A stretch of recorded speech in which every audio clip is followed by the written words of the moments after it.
Jesús, oramos que seas tú revelando tu palabra en nuestros corazones. Oramos que sea el poder del evangelio hablando a nuestras vidas, a nuestros corazones. Dios, que seas tú transformando lo que está duro en suavidad y ternura, Dios. Así como los discípulos iban camino a Maús con un corazón triste, con un corazón dolido, que podamos salir de este lugar con un corazón que arde. Que mientras abrimos las escrituras y te vemos reflejado, Jesús, que nuestro corazón sea completamente transformado, que sea completamente cambiado, Dios, que sea limpiado por tu palabra. Yo oro en el nombre de Jesús que, así como Pablo decía, el evangelio es poder de Dios para salvación. Yo oro en el nombre de Jesús que mientras abrimos las escrituras, el evangelio corra con poder, Dios. Es tu poder sobrenatural el evangelio. Y yo oro que pongas a arder nuestros corazones. Así como decía John Wesley, Dios, nos unimos a su oración. Pon fuego en nuestro corazón. Y déjanos que el mundo nos vea arder de amor por ti. Te amamos, Cristo, en el nombre de Jesús. Amén. Hechos 17:6.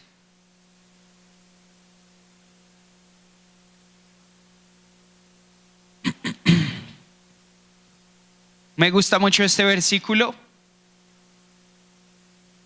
Hechos 17:6, voy a leer en Nueva Traducción Viviente, me gusta más como lo dice, pero es muy interesante porque viene en conjunto con lo que vamos a hablar. Vamos a hablar acerca de la madurez, es el último aspecto de la mesa de comunión. Y algo que me llama mucho la atención es cuando una iglesia alcanza como la cima, o de alguna u otra forma no la alcanza, pero está buscando la cima de la madurez, está buscando llegar a la madurez espiritual. Hay algo que pasa y es algo que tiene que pasar en medio de nosotros, y creo que a medida que Dios está llevando a la iglesia a su madurez es algo que está pasando. Y me llama mucho la atención que Pablo está yendo a predicar a Tesalónica, es el contexto de este pasaje. Él está yendo a predicar y, como sabemos, Pablo era un misionero, él se estaba moviendo por diferentes lugares y en este momento el Espíritu Santo le dice: ve a Tesalónica, y él se dirige a Tesalónica. Y yo creo que la fama de Pablo estaba pasando por todos los lugares, la fama de Pablo estaba creciendo y sabían quién era Pablo. Y algo pasa en la ciudad de Tesalónica cuando Pablo está por llegar o cuando llegaron. Y miren lo que dice el versículo 6.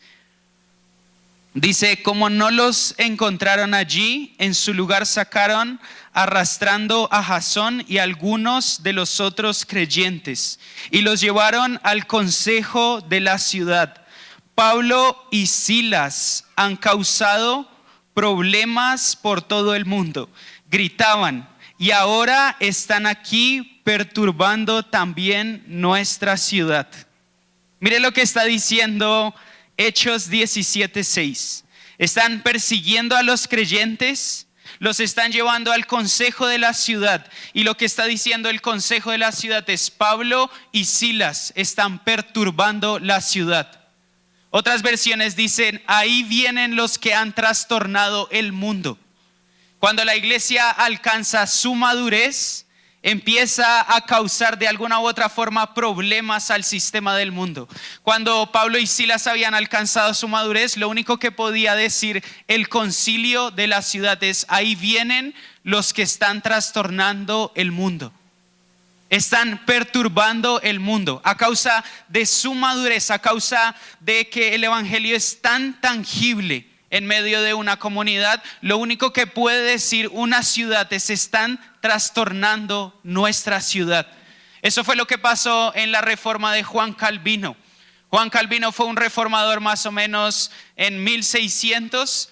Y lo que hizo este hombre fue: la ciudad de Ginebra en Suiza no es lo que nosotros conocemos hoy en día. Yo creo que si pudiéramos definir la ciudad de Ginebra sería más como Colombia, una ciudad llena de corrupción. Dicen que las calles eran malolientes, había prostitución, había pobreza, había desigualdad. Y un hombre desde el púlpito, un hombre con el poder y la sabiduría de la palabra, empezó a trastornar toda una ciudad. Algo que incluso hizo Juan Calvino, que es muy interesante, que por eso yo creo que Suiza es uno de los países más prósperos, es que él, leyendo las escrituras, se dio cuenta que Dios no dejaba que los intereses fueran más altos que el 4%. Investigue, y en Suiza los bancos tienen una regla y no tienen un interés más alto que el 4%. Y empezó a transformar la ciudad, empezó a dar educación a las personas y empezó una transformación profunda en la ciudad de Ginebra. Todo el mundo iba a la ciudad de Ginebra y decía: aquí está el reino de los cielos.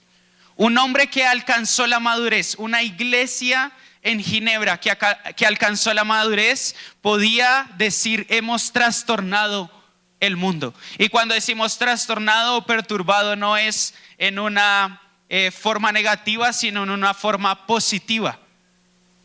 Estaba completamente mal la ciudad de Ginebra, y lo que empieza a hacer Juan Calvino es a perturbar y a trastornar el sistema que estaba sobre la ciudad de Ginebra. Y empieza a haber toda una reforma, empiezan a dar nuevas formas, reforma. Y creo que Dios nos está llamando a la madurez para que haya una iglesia que el concilio de la ciudad solo pueda decir: ahí están los que están perturbando la ciudad. Ahí están los que están metiendo las manos y está dejando de haber pobreza e injusticia social.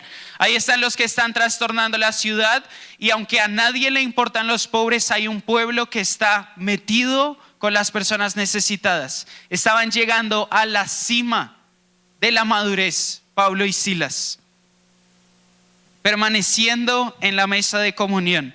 Hemos estado hablando acerca de esto en los últimos domingos, y es una serie que hoy acabamos, pero creo que es un direccionamiento que Dios nos está dando como iglesia para este año. Hablamos acerca de diferentes características que debemos tener en la mesa, y una de esas es permanecer. Hablamos acerca de permanecer y de la fidelidad en medio de los procesos. Necesitamos ser fieles en medio del proceso en el que estamos. Hablamos acerca de la mesa y cómo es un lugar de intimidad, es un lugar donde conocemos a Jesús, y hablamos acerca de la comunión. No solo tenemos comunión con Dios, sino tenemos comunión con nuestros hermanos. Es lo que vemos en Jesús en Juan 13 al 17. Después hablamos acerca de cómo Dios nos da identidad en la mesa, y después de que nos da identidad nos da propósito. Y hoy quiero hablar acerca de madurez. Podemos conocer nuestra identidad y podemos tener muy claro nuestro propósito, pero lo único que hace que nosotros permanezcamos en ese lugar con fidelidad, con identidad, con propósito, no una semana, no un año, 10 años, 5 años, una década, es lo mismo. Solo quiero que suene mejor. Pero una vida. Creo que la cultura latina es muy de eso, ¿no? Es lo que yo siento. Hoy estoy motivado, hoy voy a hacerlo. Mañana no estoy tan motivado, ya no quiero hacerlo. Hay algo que tienen los japoneses que es muy interesante, y ellos se mueren por exceso de trabajo. No le estoy diciendo que se muera por exceso de trabajo, pero una política que ellos tienen o una cultura que ellos tienen es que ellos no sienten pasión para hacer las cosas. Ellos hacen las cosas hasta sentir pasión. Por eso son dueños de Sony, por eso son dueños de Mitsubishi, de Nissan, de Toyota. Por eso uno de los países más pequeños del mundo entero es una de las potencias mundiales. Porque entendieron la fidelidad y la trascendencia de la permanencia en algo. No hacemos algo porque sentimos pasión, hacemos algo hasta sentir pasión. Y creo que Dios nos está llamando a ese tipo de fidelidad. Va a haber días malos, días muy malos, y Dios nos está llamando a ser fieles en medio de ese proceso.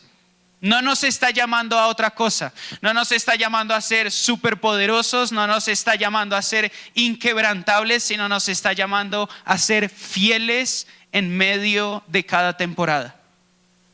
Y hablábamos acerca de esto. Hablábamos acerca de solo muéstrese. No importa en la temporada en la que usted está, solo vaya a ese lugar. Mateo 6:6. Vaya a ese lugar, cierre la puerta y tenga comunión con su Padre que está en lo secreto. No importa si estamos pasando por temporadas o de depresión o de ansiedad, o si estamos pasando por temporadas difíciles, cierre la puerta y póstrese. Derrame sus lágrimas una y otra vez. Si está pasando por bendición, por abundancia, por felicidad y gozo, enciérrese, cierre la puerta y ría y goce y dance. Eso era lo que hacía David en el tabernáculo de David. Un día estaba necesitado y ansioso por Dios, Salmo 42. Y otro día estaba viendo a Jesús cabalgando sobre las nubes, Salmo 45. Un día estaba lleno de gozo, Salmo 100. Y otro día estaba angustiado, Salmo 27. No importaba la temporada en la que estaba David, se encerraba en el lugar secreto a tener intimidad con su Padre. Dios nos está llamando, no importa la temporada, no importa la forma o cómo estés, solo cierra la puerta y ten comunión conmigo. Cuando hablamos acerca de madurez, no podemos dejar de hablar acerca de la iglesia gloriosa que habrá antes del regreso de Jesús. Esto es una verdad. Y con varias personas yo he venido hablando de esto, pero muchas veces tenemos una idea fatalista de nuestra fe. Vamos a creer o creemos que nunca vamos a llegar a la medida de Cristo. Nunca vamos a dejar de luchar con los pecados con los que estamos luchando. Y yo creo que es una mentira de Satanás. Porque cuando nosotros vemos las Escrituras, vemos una realidad completamente diferente de la iglesia. Y quiero que podamos profundizar en esto. Abra su Biblia en Efesios 5:27 conmigo. Estoy leyendo en Nueva Biblia de las Américas. Ya cambié. Eso es lo bueno de tener aparatos electrónicos. Si no, tendría que tener como 5 Biblias acá. Podemos cambiar de versiones. Efesios 5:27. Creo que nosotros debemos cambiar un poco nuestra mentalidad en cuanto a lo que Dios quiere y espera acerca de nosotros. Dios no tiene un plan fatalista para nosotros, tiene un plan glorioso para nosotros. Dios, aunque nos está esperando, Él no espera que luchemos con el mismo pecado por toda la vida. Porque para eso Jesús murió en la cruz, para que nosotros dejáramos o que el pecado dejara de tener poder sobre nuestras vidas. La gracia es el poder capacitador de Dios que nos da para poder tener autoridad sobre el pecado. Eso quiere decir que ya no somos esclavos del pecado. Ya no le servimos al pecado, es lo que va a decir Pablo. Sino que tenemos una naturaleza divina, eso lo va a decir Pedro. Ya no servimos al reino de las tinieblas, sino servimos al reino de la luz admirable. Eso lo dice Colosenses 1. Estamos llamados a usar la gracia como algo que Dios nos da para capacitarnos, para vencer el pecado. La gracia no solo es el acto instantáneo cuando somos salvos, es la fuerza capacitadora de Dios para vencer el pecado y formarnos a la imagen de Cristo. Efesios 5:27. Dice, está hablando acerca de la iglesia, y Pablo está diciendo, voy a hablar acerca de esto, y va a usar una relación entre un hombre y una mujer. Y él va a decir, esto no lo hablo hablando acerca del matrimonio, estoy hablando acerca de Cristo y la iglesia. Y dice, Jesús está haciendo todo. Dice, a fin de presentársela a sí mismo, una iglesia en toda su gloria, sin que tenga mancha, ni arruga, ni cosa semejante, sino que fuera santa e inmaculada. Usted puede pensar que Jesús está viendo cómo va a estar al final de su vida. Y está diciendo, me la voy a presentar a mí mismo y va a estar llena de gloria. No va a tener ni mancha, ni arruga, ni cosa semejante, sino que es santa e inmaculada. Acá podemos hablar acerca de identidad. Si lo que nos decimos a nosotros mismos constantemente no está alineado con lo que Jesús está diciendo acerca de nosotros, debemos desecharlo. Si no está alineado con lo que Jesús está diciendo, que no tenemos ni arruga ni cosa semejante, sino somos santos e inmaculados, debemos desecharlos. Efesios 4 del 13 al 15.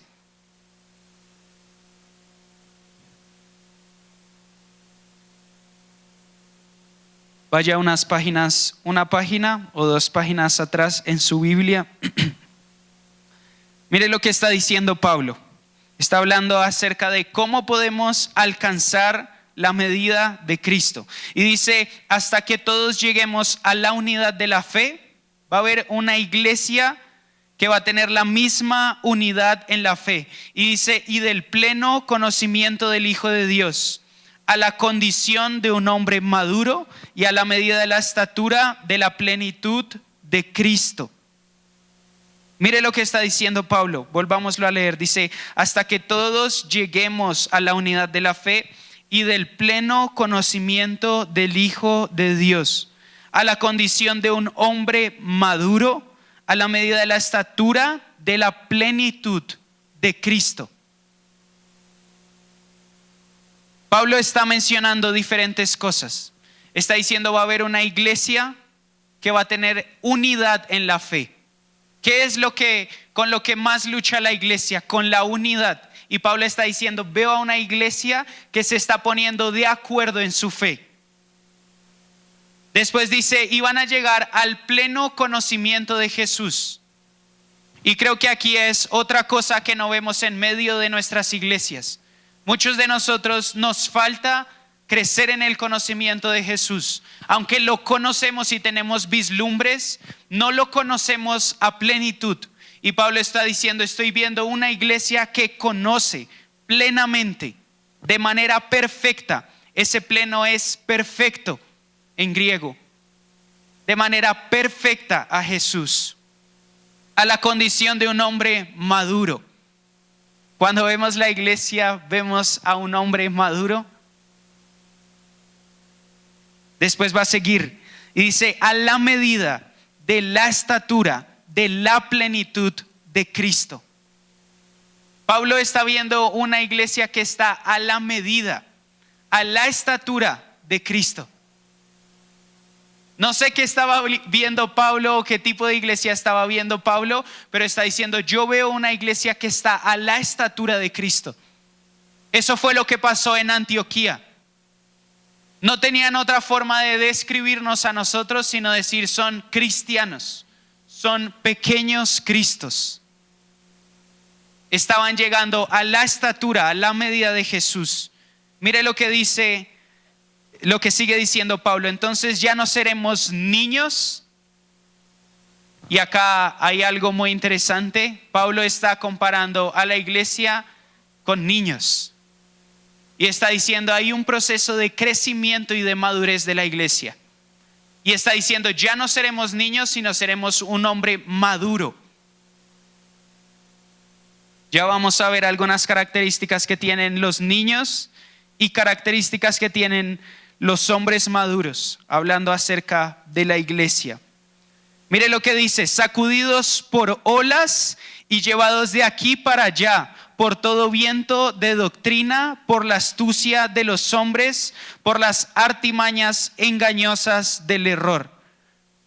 ¿Se acuerda lo que estábamos hablando? Hoy siento que sí debo hacerlo, pero mañana siento que no debo hacerlo. O hoy creo esto, pero no estaba tan seguro. Pablo está diciendo, veo a una iglesia firme que no se deja mover por vientos de doctrina. Esto es lo que va a decir Santiago en el capítulo 1.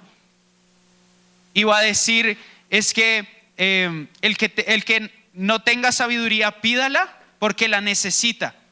Y tenga fe, no como las personas que van como con las olas. Cuando uno está en el mar es muy difícil no dejarse llevar por las olas. Una y otra vez lo están llevando de un lado a otro. Y Pablo está diciendo, vea una iglesia tan firme, que no se va a estar moviendo por olas de doctrina. Y después va a decir, por la astucia de los hombres, por las artimañas engañosas del error. Va a haber una iglesia que va a escuchar más a Jesús que a los hombres. Y va a ir profundo en la palabra y va a decir qué es lo que Dios tiene que decir.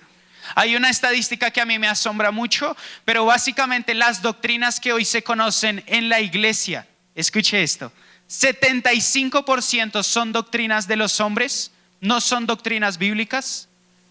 15% son de concilios ecuménicos, o sea, de diferentes religiones, y 15% son verdaderas doctrinas bíblicas. O sea, la iglesia durante los años se fundamentó 70% en doctrinas de hombres. Y Pablo está diciendo, yo veo una iglesia que no se está dejando llevar por doctrinas de hombres. Veo una iglesia que está firme y fundamentada en la palabra. Mire lo que dice, lo que sigue diciendo Pablo. Dice, más bien, al labrar la verdad en amor, creceremos en todos los aspectos, en aquel que es la cabeza, es decir, Cristo. Y acá ha pasado algo que es muy interesante en la iglesia. Hablamos verdad o hablamos amor, pero no hablamos la verdad en amor. La verdad sin amor es crueldad. Y el amor sin verdad es adulación. Y creo que hemos caído en estos dos extremos en la iglesia. O damos la verdad sin amor y somos duros con las personas y simplemente estamos siendo crueles. O estamos siendo muy amorosos y estamos solo adulando a las personas. Y creo que Pablo está viendo una iglesia que está fundamentada en las dos cosas. Habla la verdad, pero con amor. Eso nos lleva a la estatura de Cristo. Apocalipsis 19, 6 y 8.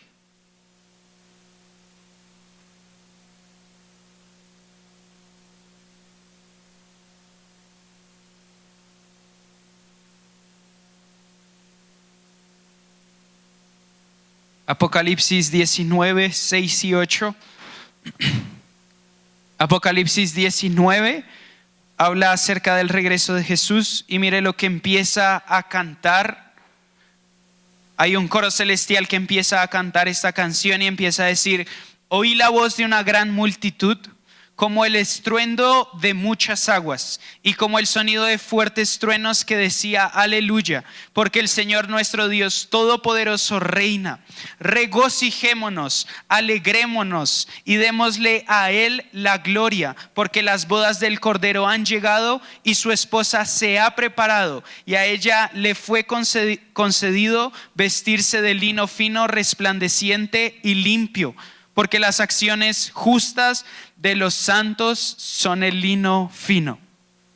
Mire lo que está pasando. Está regresando Jesús y hay un vislumbre de una iglesia que está completamente preparada. Y la multitud que está rodeando a la iglesia empieza a levantar un cántico y empieza a decir, aleluya, gloria a Dios. Las bodas del Cordero han llegado y la iglesia se ha preparado.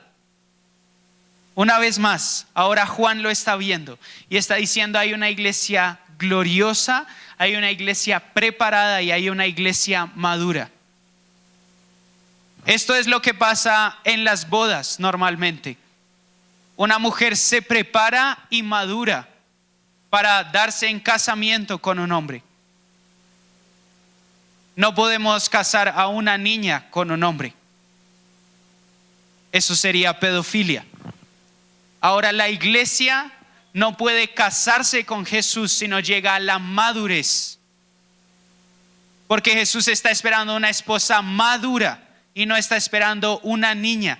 Es lo que Pablo está diciendo, un hombre maduro, no niños. Vamos a dejar de ser como niños. La iglesia va a dejar de ser como una niña. Una vez escuché esto que decía una persona y decía, la iglesia va a dejar de ser una quinceañera consentida para convertirse en una novia madura que se preparó para su amado. Porque las quinceañeras solo buscan su propio beneficio. Quieren ser el centro. Ahora, una novia madura no quiere ser el centro. Quiere servirle a su amado. Quiere preparar el camino de su amado. Cambia completamente los roles. Sigamos, que vamos solo abriendo un poquito de camino para poder entender. Romanos 8:29.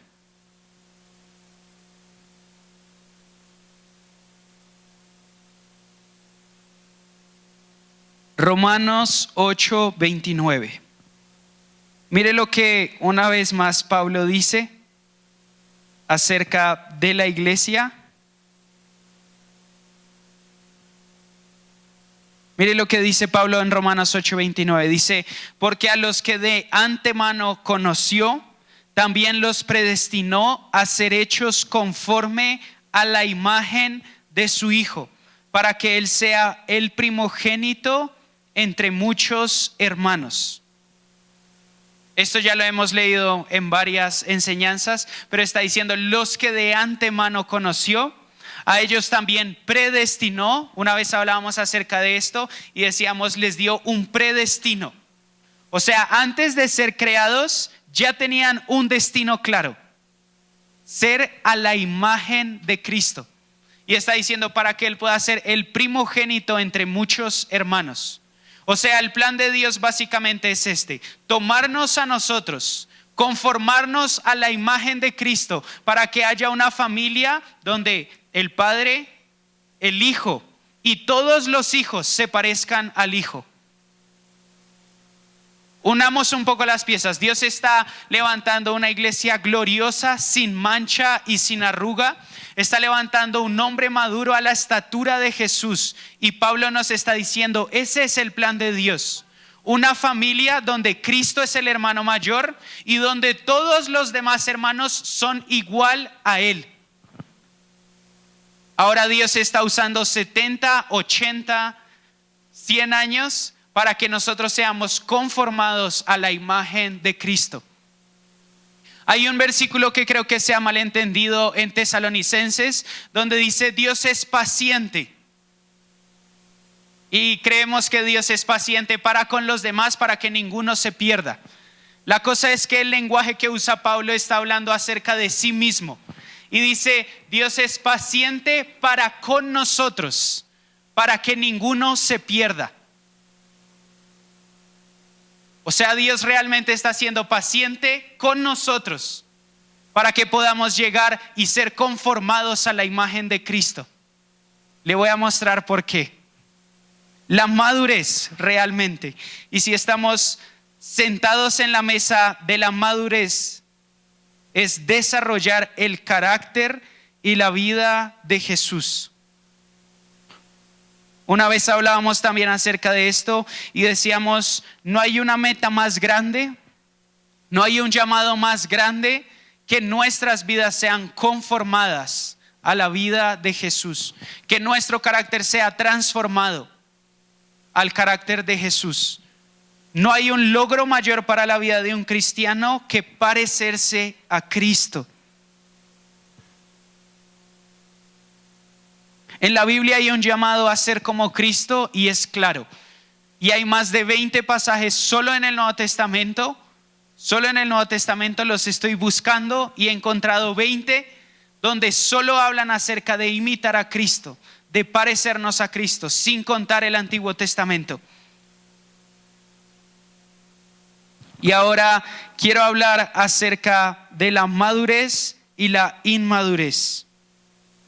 Creo que hay una doctrina que se ha hablado mucho en el cuerpo de Cristo y creo que somos privilegiados en escucharla y era lo que hablábamos hace 8 días, hablábamos acerca de Efesios 2:10 y hablábamos acerca de por gracia sois salvos por medio de la fe, y esto no es porque ustedes son buenos, sino es un regalo de Dios para que nadie se gloríe de eso, para que nadie se sienta orgulloso de ser salvo, sino es un regalo de Dios, no es por nuestras obras, sino es un regalo de Dios. Ahora, esa doctrina es muy buena, esa doctrina nos posiciona en el lugar correcto, pero creo que algo que hemos dejado de entender es la madurez que Dios desea de nosotros. Abra su Biblia conmigo en Romanos 8.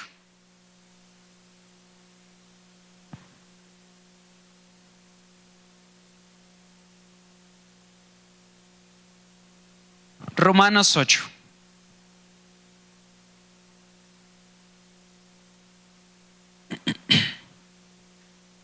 Dice desde el versículo 14. Dice, porque todos los que son guiados por el Espíritu de Dios, los tales son hijos de Dios. Pues ustedes no han recibido un espíritu de esclavitud para volver otra vez al temor, sino que han recibido un espíritu de adopción como hijos, por el cual clamamos, Abba, Padre. El Espíritu mismo da testimonio a nuestro espíritu de que somos hijos de Dios. Y si somos hijos de Dios, y si somos hijos, somos también herederos. Herederos de Dios y coherederos con Cristo, si en verdad padecemos con Él, a fin de que también seamos glorificados con Él. Pues considero que los sufrimientos de este tiempo presente no son dignos de ser comparados con la gloria que nos ha de ser revelada, porque el anhelo profundo de la creación es aguardar ansiosamente la revelación de los hijos de Dios. Para ser hijos, solo necesitamos una cosa: que nuestra mamá haga esfuerzo para que nosotros nazcamos. Solo necesitamos eso. Ahora es muy interesante cuando Jesús se acerca a Nicodemo en Juan 3. Jesús se acerca a Nicodemo en Juan 3 y le dice a Nicodemo, Nicodemo, es necesario que nazcas del Espíritu. Es necesario que nazcas de nuevo. Y Nicodemo, Jesús, ¿en serio? ¿Cómo puedo ponerme en el vientre de mi madre otra vez, siendo un hombre viejo? Y Jesús le dice a Nicodemo, no, Nicodemo, eres un maestro de la ley y no puedes entender esas cosas. Y le dice, es necesario que nazcas del Espíritu para que puedas tener parte conmigo. Es necesario que nazcas del Espíritu. Ahora, por eso hablaba acerca de la doctrina de la gracia. La salvación no nos pertenece a nosotros. Nosotros no hicimos nada para ser salvos. Eso mismo pasa cuando un bebé nace. Un bebé no puede gloriarse de que él nació por sus propias fuerzas. El sudor, el dolor, la sangre y el sufrimiento hacen parte de la mamá. El niño no hizo nada para nacer. La mamá hizo todo el esfuerzo, entregó todo el sufrimiento para que el niño naciera. Eso mismo pasa con Jesús. La sangre, el dolor, el sufrimiento, la obediencia, la entrega, no nos pertenece a nosotros. Le pertenece completamente a Jesús. Ahora, acá en Romanos 8, Pablo está diciendo, los que son guiados por el Espíritu son hijos de Dios. Y ellos son herederos y ellos son partícipes de Dios. Y ahora en el versículo, si no estoy mal, en el 19, dice, porque el anhelo profundo de la creación es la manifestación de los hijos de Dios. Vaya conmigo a Mateo 5:43. Rápido. Acá me doy cuenta quién lee la Biblia entre semana y quién no. Bueno, Arturo está estrenando Biblia, entonces tiene las páginas pegadas. Mateo 5:43. ¿Ya lo tienen? Mateo 5:43. Ahora, si es por gracia, si nosotros no hacemos nada o no tenemos ningún mérito para ser hijos de Dios, ¿por qué Jesús está dando esta declaración? Ustedes han oído que se dijo: amarás a tu prójimo y odiarás a tu enemigo. Pero yo les digo, amen a sus enemigos y oren por los que los persiguen, para que ustedes sean hijos de su Padre que está en los cielos, porque Él hace salir el sol sobre los malos y buenos, y llover sobre justos e injustos. Jesús se está contradiciendo porque está dando una condición. ¿Se dio cuenta?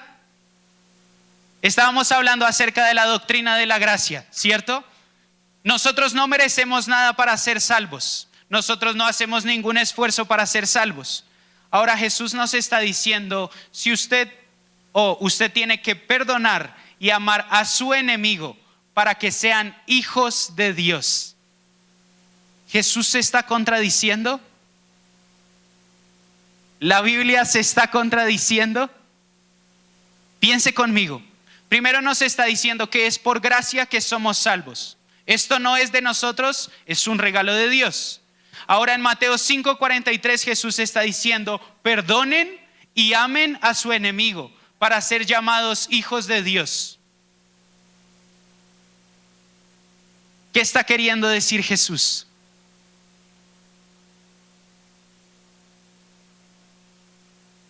Creo que cuando vemos este tipo de cosas que se contradicen en la Biblia son problemas de lenguaje.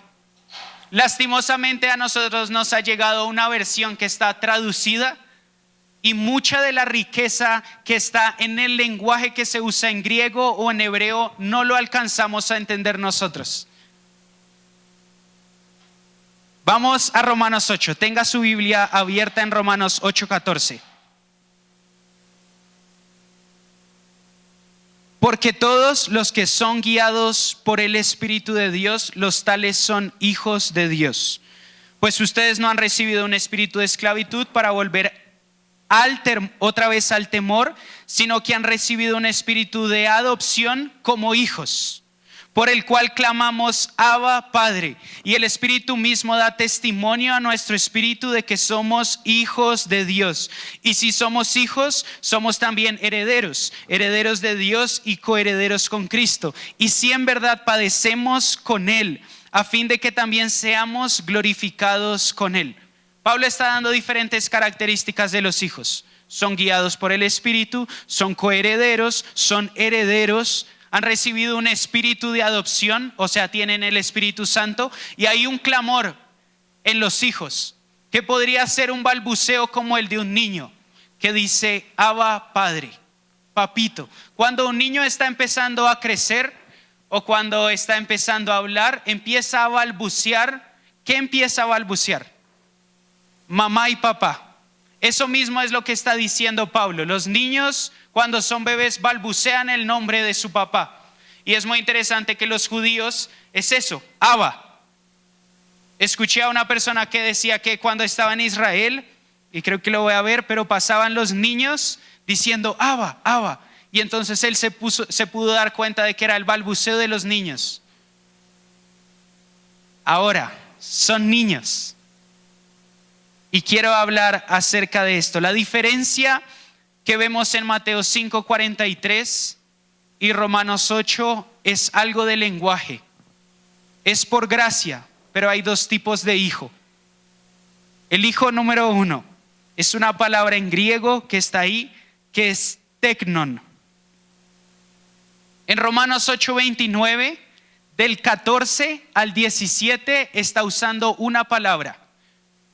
El que da testimonio a su espíritu, o sea, el que escucha el Espíritu Santo, es un hijo de Dios, teknon. El que clama, Abba, Padre, teknon. Está usando esa palabra. Ahora, lo que hace referencia a esa palabra es a un bebé, a un niño, a alguien inmaduro. ¿Deja de ser un niño o deja de ser un hijo? No. Pero es un teknon. es un hijo inmaduro, es un niño pequeño, es alguien que necesita constantemente de su padre. Ahora es muy interesante que en Mateo 5:43 Jesús usa una palabra completamente diferente a teknon y es huios. Por gracia sois salvos por medio de la fe, esto no es de ustedes, es don de Dios. Aquellos que son guiados por el Espíritu son hijos de Dios, son teknon de Dios, hijos inmaduros. Aquellos que claman Abba Padre son teknon, hijos inmaduros, hijos pequeños. Ahora lo que está diciendo Jesús en Mateo 5:43 cuando dice aquellos que perdonan y aman a sus enemigos son huios, hijos maduros. Jesús está haciendo una distinción entre hijos. Hay una diferencia entre ellos. La misma palabra que está usando para huios es la misma palabra que se usa con Jesús en todo el Nuevo Testamento cuando dicen hijo de Dios. Él no es un teknon de Dios, es un huios de Dios, es un hijo maduro. Ahora el plan de Dios no es tener hijos teknon de Dios, es tener hijos huios de Dios que aprenden a perdonar y a orar por sus enemigos. Ahora hay varias características entre los niños y un hombre maduro. Ya las vamos a ver. Pero ser huios es diferente porque ser teknon es por gracia. Ser un hijo inmaduro es por gracia. Como estábamos hablando, todo el esfuerzo, toda la sangre, todo el sufrimiento le pertenecen a Jesús. Es por gracia. Ahora ser un huios nos cuesta todo.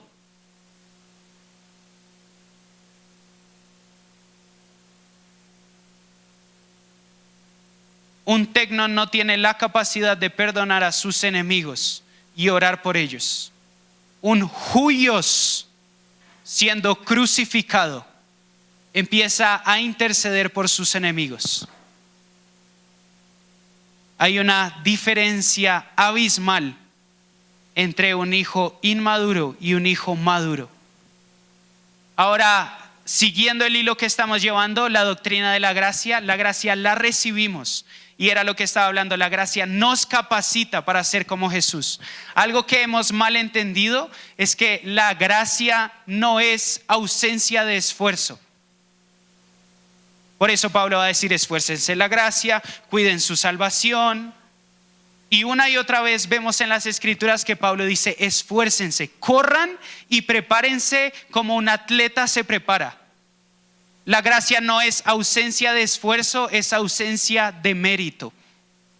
Entonces, ahí quedamos otra vez confundidos. ¿Qué es la gracia? Me esfuerzo en la gracia, en la salvación, en conocer a Jesús. Ahora, ¿el mérito es mío?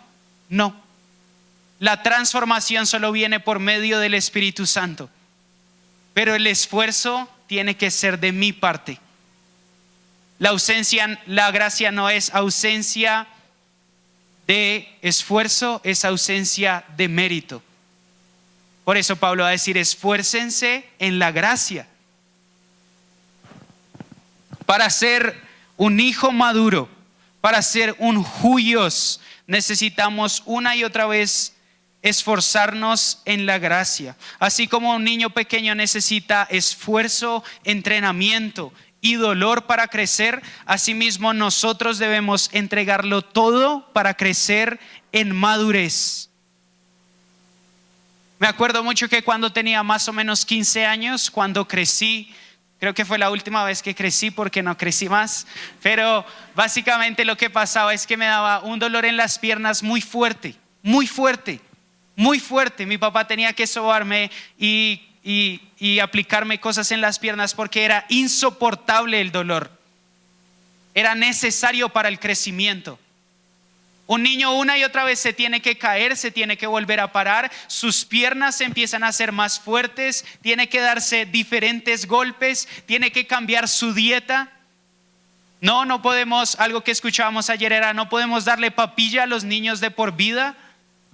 Imagínense si nosotros siguiéramos comiendo papilla, ninguno de nosotros podría estar en pie.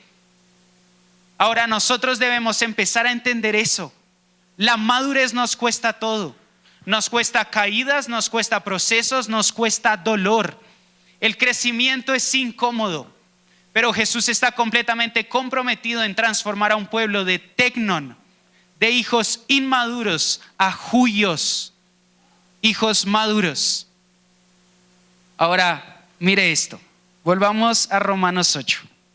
Esto es muy interesante. Romanos 8. Quiero que lo volvamos a leer.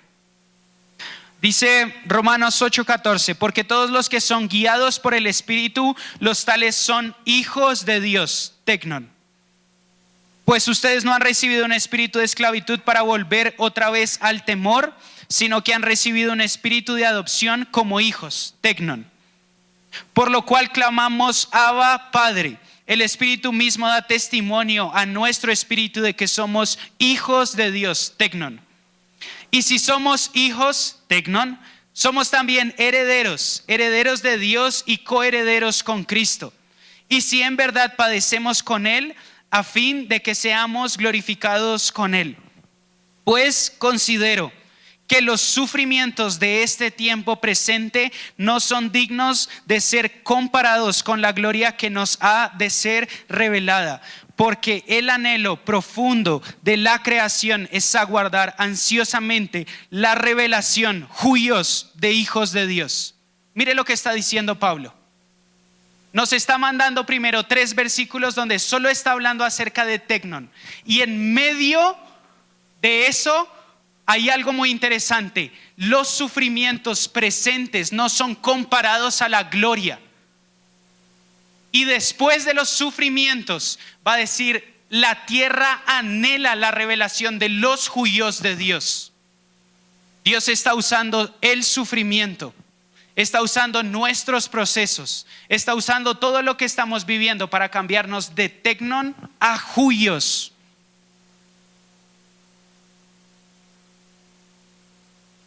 Pues considero que los sufrimientos de este tiempo no son dignos de ser comparados con la gloria que nos ha de ser revelada. Los sufrimientos parecen pocos cuando entendemos que Dios nos está transformando de ser un tecnon a ser un juyos. Y está usando el sufrimiento, está usando las dificultades para que nosotros podamos madurar a la imagen de Cristo. Por eso el autor de Hebreos va a decir que él aprendió obediencia.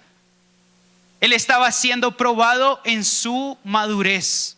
Estaba probando que desde el principio él era un juyos de Dios. Ahora hay diferentes características de un hijo maduro y un hijo inmaduro. Una de ellas es el desorden, y esto es muy claro cuando uno va a un colegio. Cuando los niños están en la hora de descanso o en la hora de recreo, ¿cómo es el recreo? Ruido, desorden, unos se pelean, otros se están molestando, es caos completo. Ahora, ¿nosotros juzgamos a los niños por ser niños? No. Ahora, ¿qué pasaría si vemos ese tipo de desorden en la iglesia o en una persona de 25, 18, 17 años? Y me iría más atrás, 13 años. Porque Dios hace una distinción radical a los 13 años. Hay una diferencia. En la cultura judía no tratan a un niño a los 13 años como si fuera un adolescente. Porque lo que ha causado la adolescencia es darle permiso a una persona para que haga un montón de cosas que están mal, justificando que son adolescentes. Cuando Jesús hace una distinción clara en la palabra, a los 13 años los empiezan a preparar para ser padres. Porque corporalmente ya están listos para ser padres. O sea, tienen que empezar a asumir responsabilidad. Empieza un proceso de madurez. ¿Se acuerdan lo que hablábamos? Transición y estación. en la transición es ese sufrimiento, es ese dolor, es esa incomodidad que Dios está usando en nuestra vida, pero tiene un solo propósito: huios. Por eso Pablo va a decir, no es comparable el sufrimiento momentáneo con la gloria que es eterna. Y la gloria es parecernos a Cristo. La gloria es ser conformados a la imagen de Cristo. Ahora hay diferentes características y quiero hablar acerca de señales de inmadurez. Y voy a ir como con una señal y voy a ir como qué podemos hacer para madurar. Número 1, los niños no quieren tener responsabilidad. Eso es lo que pasa con un adolescente, ¿no? Ellos quieren tener novio, quieren tener cosas, quieren tener privilegios de un adulto, pero no quieren responsabilidades. No quieren arreglar su cuarto. Quieren solo recibir beneficios de ser adulto, pero no quieren las responsabilidades de un adulto. Ahora, un momento. No estamos hablando de procesos naturales. Estamos hablando de procesos espirituales. ¿Cuántos de nosotros somos adolescentes espirituales? Queremos responsabilidades, privilegio, pero no queremos asumir responsabilidades. Nadie se va a hacer cargo de nuestra vida espiritual. Nadie se va a hacer cargo de su relación con Dios. Nadie se va a hacer cargo de su salud emocional. Hay una regla que estoy aprendiendo que es, para que no me fallen los números, 5, 15, 80. 5, 15, 80. 5%, 15%, 80%. Ahora, el 5% es solo lo que nosotros podemos hacer. Nadie lo puede hacer por mí. Yo puedo delegar el 15%. Entonces lo que se habla es, hay un 100% de cosas que yo tengo que hacer. Ahora hay un 5% dentro de ese 100% que solo nosotros podemos hacer. Yo no puedo ser el hijo de otra persona. Yo soy el hijo de mis papás. Yo no puedo ser el novio de otra persona. Yo soy el novio de Isa. Nadie más puede cubrirme en mi rol de novio y de hijo. Ahora alguien podría tomar mi lugar enseñando. Ese es el 15%. Por eso nosotros vemos en la iglesia que hay familias completamente destruidas. Porque nunca hubo una organización en el ministerio. Nunca nos hicimos cargo de ese 5% que no podíamos delegar. Entonces tenemos 80% de tareas que podemos delegar. Y de esas nos hacemos cargo. Y del 5% que solo nos pertenece a nosotros no nos hacemos cargo. Nuestra relación con Dios, nuestra relación con nuestra familia, nuestra salud. El director de Adidas hablaba acerca de esto y quiero que esto le pueda quedar en su corazón. Y él decía, la vida es como si nosotros estuviéramos haciendo malabares. Él era un cristiano. Y dice, es como si tuviéramos muchas pelotas, muchas, pero tenemos 3 que son de vidrio. Nuestra familia, nosotros mismos y nuestra relación con Dios. Deje caer las otras pelotas. Déjelas. No va a pasar nada. La puede volver a tomar. Ahora, si se le cae su familia, si se cae usted mismo y si se cae su relación con Dios, ¿será algo que se puede revertir? Ahora los hijos maduros toman responsabilidad. No son adolescentes espirituales que sacan excusas. No, es que hoy estaba motivado y lo hice. No, Dios, es que creo que de pronto eso ya no es. Ay, no, es que está adolescente, dejémoslo. Dejémoslo que después se le pasa, es un adolescente. Eso mismo está pasando con nuestra relación con Dios. Por eso Pablo está diciendo en Efesios, se los llevan las olas. Y en Santiago va a decir el mismo ejemplo, se los llevan las olas, pidan sabiduría. Y no sean como aquellos que dicen sí, pero hacen no, o dicen no y hacen sí. falta de responsabilidad es una señal de inmadurez espiritual. Ahora, ¿cómo podemos asumir responsabilidad? Tareas fáciles. Un principio de liderazgo que es muy interesante es tender la cama. Comprometerme con tender la cama es el mismo principio de ser el presidente de la República. Responsabilidad. ¿Cómo podemos hacer? Tome responsabilidad. Busque un problema y soluciónelo. Eso hacen las personas maduras. Hay un problema, ¿cómo lo puedo solucionar? Un niño, hay problemas. Desorden, juego, molestar. ¿Cómo me siento? ¿Estoy feliz? Los adolescentes espirituales son presa de sus propias emociones. Eso es lo que pasa con los adolescentes. Sigamos. Número 2, va relacionada con esto. Una señal de inmadurez espiritual es solo hacemos cosas que nos gustan. Solo hacemos cosas que nos gustan. Ahora, ¿cómo podemos salir de ese lugar? Abracemos la incomodidad. Cuando usted empezó a crecer y empezó a asumir responsabilidades, tuvo que hacer cosas incómodas para crecer. Tuvo que hacer una exposición en su colegio, tuvo que entrar a la universidad y empezar a hacer cosas incómodas. No, eso mismo pasa cuando alguien está consiguiendo trabajo, tiene que pasar por momentos de incomodidad. Eso mismo pasa cuando alguien empieza a hacer ejercicio, es incómodo. Es incómodo. Empieza a doler el cuerpo, nos sentimos cansados durante el día. Ahora dele 3 meses a esa persona. ¿Cómo se va a empezar a sentir?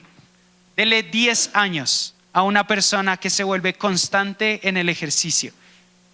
Dele 50 años. Así nosotros deberíamos pensar cómo nos ejercitamos en parecernos a Cristo. 5 años, 10 años, 20 años. Número 3, el desorden. No tenemos horarios, no tenemos lugares. Eso mismo pasa con nuestra vida devocional. Hay la lectura de la palabra en el bus.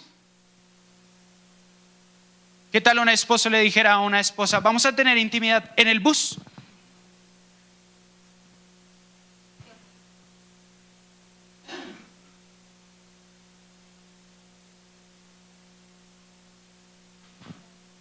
¿Cuántas veces hacemos eso con Dios?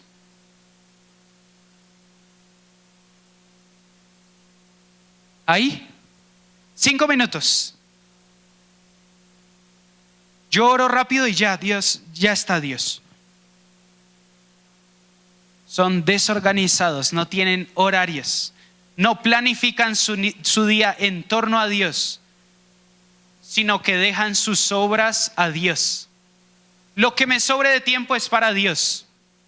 Ayer veníamos hablando con Isa, otro de los reformadores, Martín Lutero, un hombre que empezó iglesias, transformó una ciudad, tenía como 6 hijos. ¿Qué más hacía? Empezó universidades. Decía, cuando yo tengo un día ocupado, un día verdaderamente ocupado, oro 5 horas.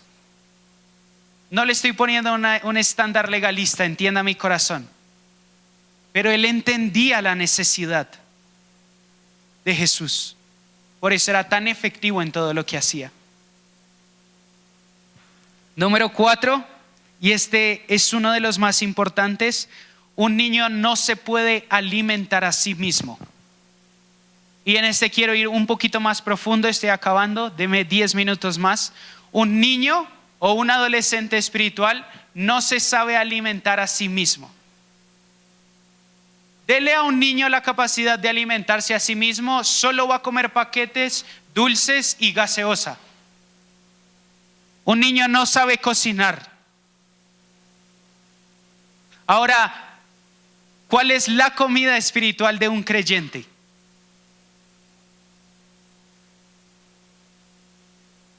Ahora, ¿cómo se mide la madurez espiritual en una persona? Póngame mucha atención. Es algo que estoy aprendiendo, es algo que Dios ha venido corrigiendo en mi vida Y es muchas veces nos paramos acá y decimos, uy, hoy sí fue carne completa, comida sólida. Y pensamos que es una revelación que nos reveló todos los misterios de Dios y decimos, eso sí es comida sólida. Eso es un pedazo de carne impresionante. Ahora, esta no es la característica de la madurez espiritual. La madurez espiritual no es entender los misterios y que alguien venga y nos diga todos los misterios de la Biblia. ¿Cuál es la característica de un niño? Le dan la comida, le procesan la comida, le sirven la comida. Ahora, ¿cuál es la característica de un hombre de la Biblia? En el contexto de la Biblia, tenía que cazar, tenía que preparar, tenía que servir y después de eso podía comer. Ahora, muchos de nosotros no crecemos espiritualmente porque estamos viviendo de la revelación de otros, de lo que otro está procesando, está cazando, está cocinando, y nos alimentamos de eso. ¿Qué es lo que me dicen en la iglesia? No, con eso ya recargo batería para toda la semana. Me voy a ver una prédica. Todo lo que viene de otra persona es leche. Sea la revelación más profunda de las Escrituras, si usted no la consiguió, no la cazó, no se tomó el tiempo de profundizar ese libro, no es suya. Es leche. Y pueda que sea exactamente lo mismo. Pueda que alguien se pare en este lugar y diga, Jesús los ama. Y alguno de nosotros tiene la osadía de abrir este libro. Romanos 8. Jesús me ama. Cambió completamente. Puede ser la revelación más simple. La revelación más simple. Y puede ser carne. Porque no la estoy consiguiendo de otros. Nadie la está procesando por mí. Estoy yendo yo a cazar, a cocinar, a servir y a comer. ¿Cuántos de nosotros, y me estoy incluyendo, hemos vivido años comiendo leche y viviendo de lo que la iglesia nos da?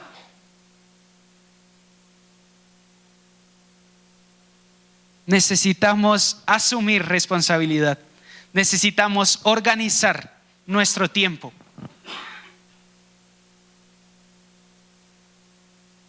Necesitamos dejar de hacer solo lo que nos gusta y profundizar en este libro. No hemos valorado, y me estoy incluyendo, la profundidad de las Escrituras. 6,000 años, 4,000 años, perdón.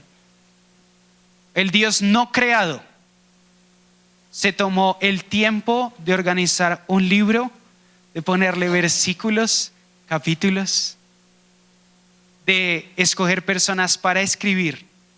Y nosotros menospreciamos el poder, la trascendencia, la majestad, la sublimidad de esto. Es sublime, es un milagro.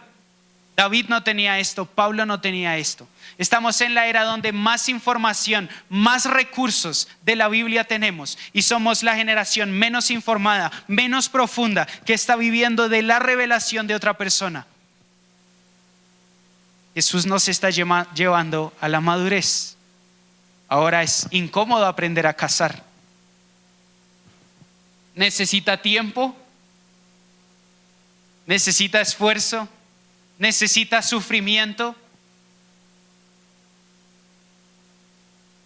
Necesitamos alimentarnos de verdad. Ahora, ¿cómo saber si somos maduros? Y creo que esto es algo con lo que quiero cerrar. La madurez no se define por años en la iglesia, no se define por títulos, no se define por posiciones eclesiales, no se define por cuántos misterios de Dios sé o qué tan bien predico, qué tan formado el carácter de Cristo está en mi vida. Eso determina mi madurez espiritual.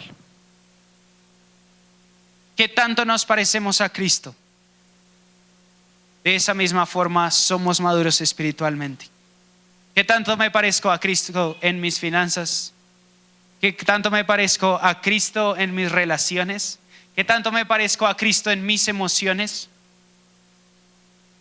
Pablo en Colosenses va a decir, ustedes tienen la mente de Cristo. ¿Qué tanto se parecen mis pensamientos a los pensamientos de Cristo?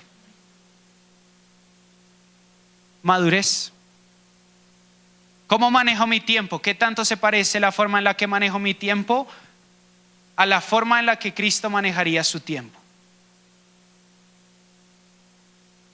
Y yo no estoy haciendo esto para juzgarnos. Estoy entendiendo que Dios quiere llevarnos a su medida. Y no es por juzgarnos, es por amarnos. Él está inconforme con que nos parezcamos más a nosotros mismos que de lo que nos parecemos a Jesús.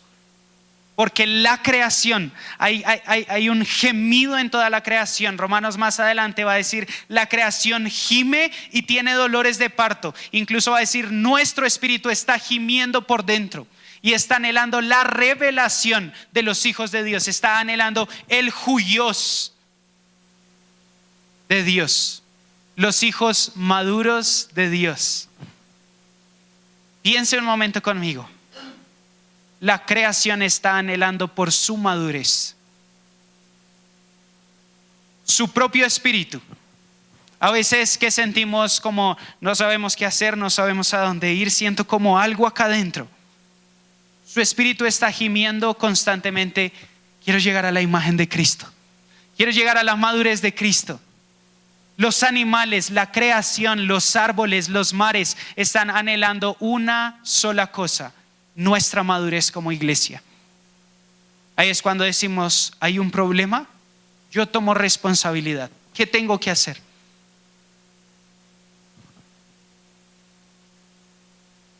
Y se acuerda que empezamos hablando, esto es lo último que voy a decir, empezamos hablando acerca de los que trastornaron el mundo.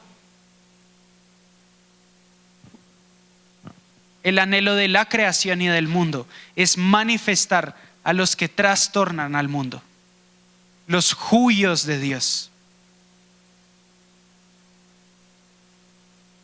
Tenía un versículo por acá. No, volvamos a Primera de Juan, rápido lo que estábamos leyendo. Con esto termino, pero mire esto.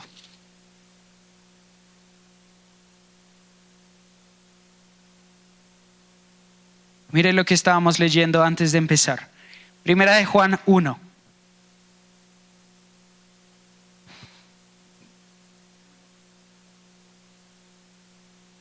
Dice, a ustedes les hemos anunciado aquel que era desde el principio. Está hablando acerca de Dios. Aquel que hemos escuchado y hemos visto con nuestros ojos y hemos contemplado y tocado con nuestras manos. Aquel que es el verbo de vida, y la vida fue manifestada y la hemos contemplado y damos testimonio de ella. Y les anunciamos la vida eterna, la cual estaba con el Padre y nos ha sido manifestada. Versículo 3. Dice, lo hemos contemplado y escuchado. Eso pasa en la mesa. Y eso es lo que damos a conocer, para que tengan comunión con nosotros, y nuestra comunión es con el Padre y con su Hijo Jesucristo. Mire lo que está diciendo el apóstol Juan. Está diciendo, nosotros predicamos acerca de Jesús para que ustedes puedan tener comunión con nosotros, la mesa, comunión con nuestros hermanos, y puedan tener comunión con Dios. Ahora ellos presentan el evangelio para eso. Y mire lo que dice el versículo 4. Les escribimos esto para que nuestro gozo en ustedes sea pleno.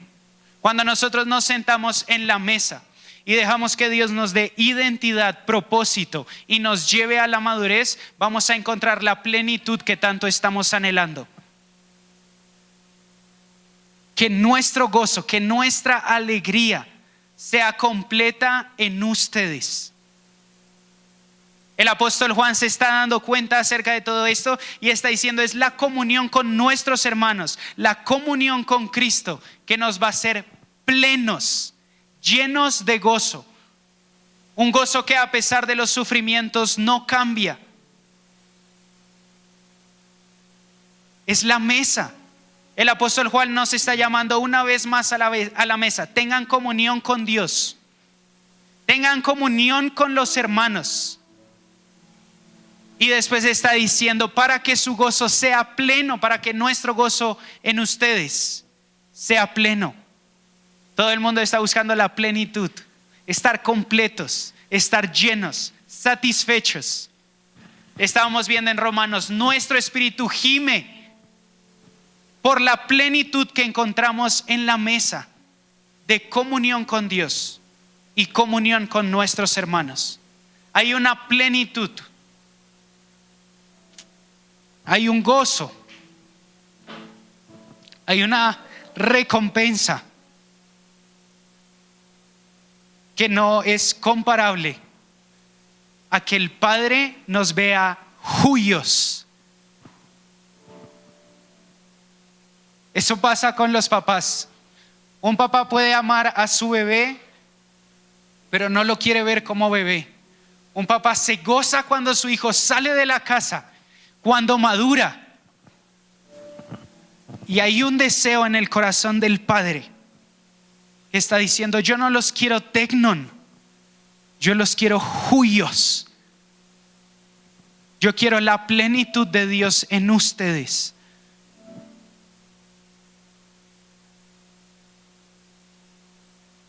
No hay nada que supere ni el reconocimiento, ni la fama, ni el dinero, ni la familia. El placer de Dios en nosotros. El placer de un padre en transformar a un hijo inmaduro a un hijo maduro.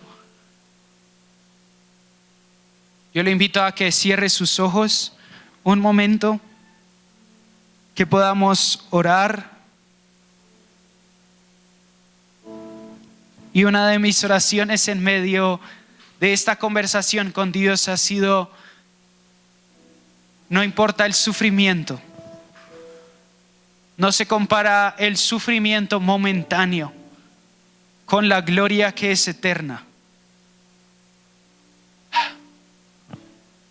No se compara esta pequeña tribulación que estamos viviendo. No se compara este problema emocional. No se compara este problema económico. No se compara este problema de identidad con la gloria que va a ser revelada cuando seamos juyos.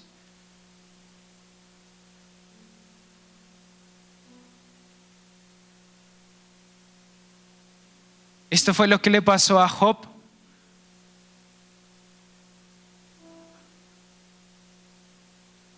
Un hombre que había escuchado de Dios y Dios lo llevó por una temporada de sufrimiento. Y la única declaración de Job después de ver la majestad de Dios es: de oídas te había oído, pero ahora mis ojos te ven.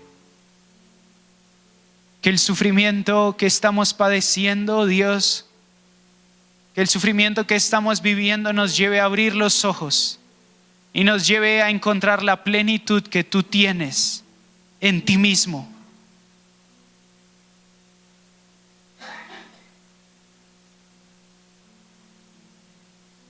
Te pido que nos levantes como una iglesia sin mancha y sin arruga.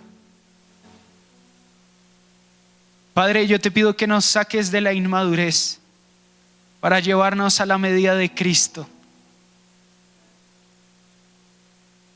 La tierra está anhelando nuestra manifestación. La tierra está clamando por nuestra madurez.